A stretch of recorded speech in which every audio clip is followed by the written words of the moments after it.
Anytime you have been given or you were created for a special assignment, you must know that you cannot be like everyone else. You can't do everything others are doing, because you have a special calling. You're unique, you're different.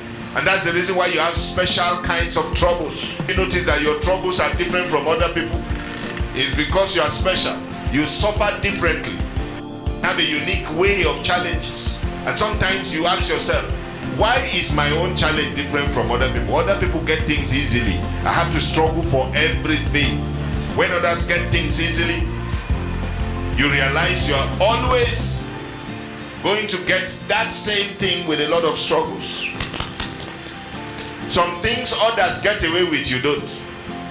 You cannot do that and remain the same. The same thing others do and remain the same. All of this speaks to one thing. It speaks to your uniqueness. It speaks to your being different, which you must realize is for a cause. Praise God. Is for a cause. David asked his brothers, is there not a cause? I came to this battle. There is a cause. Is there not a reason why I am here? I'm feeling this way. So one of the things we must learn to do is to accept our difference. Accepting your difference and profiting from them. How can you do that? I want you to know that your difference is God-given.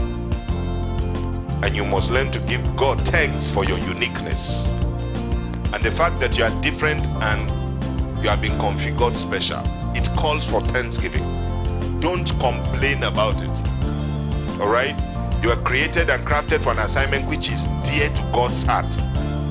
And He is molding you to become that special part that He wants you to profit from and for His kingdom. So don't complain about it. So I went down to the potter's house and I saw him working at the wheel. But the pot he was shaping from the clay was marred in his hands.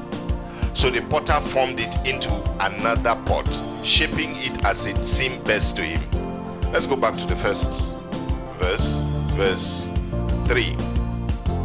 So I went down to the potter's house.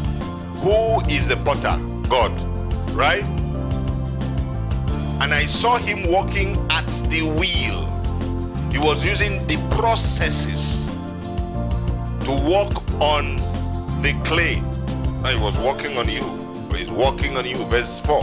But the pot he was shaping, that's you, from the clay, was marred in his hands. That means it was destroyed. Whatever destroyed the pot, we don't know. But challenges are destructive in nature.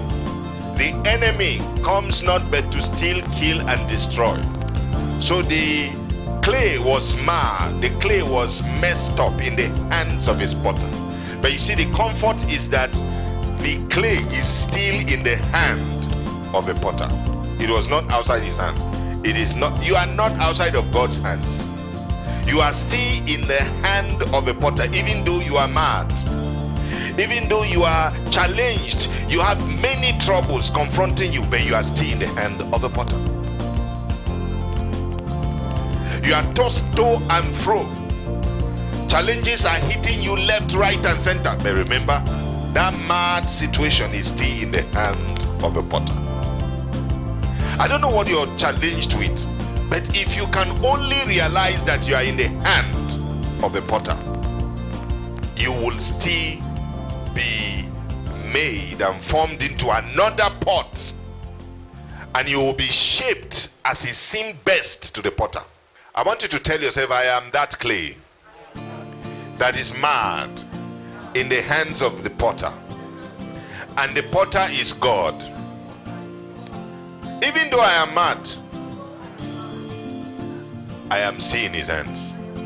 Now you are marred in the hands of the potter, but you are still in his hand, and the potter is shaping you into another pot. And when he shapes you, you are not going to be the way you used to be. You're going to be a new pot as he deemed right to the potter. And he says the plan that he has for you is not evil, but good, to bring you to an expected end. God never has a wrong plan for his children. But you must make sure that you don't run out of the hand of a potter. Because you can crawl out of his hand. You can run out of his hand.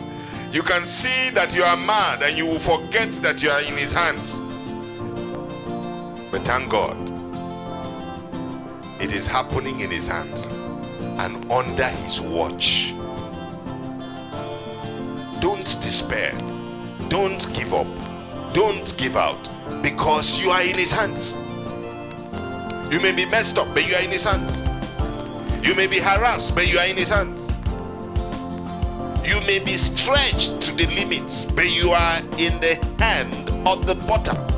If you don't forget that, and you stay faithful, and you stay resilient, then you will come out a better pot as he deems fit.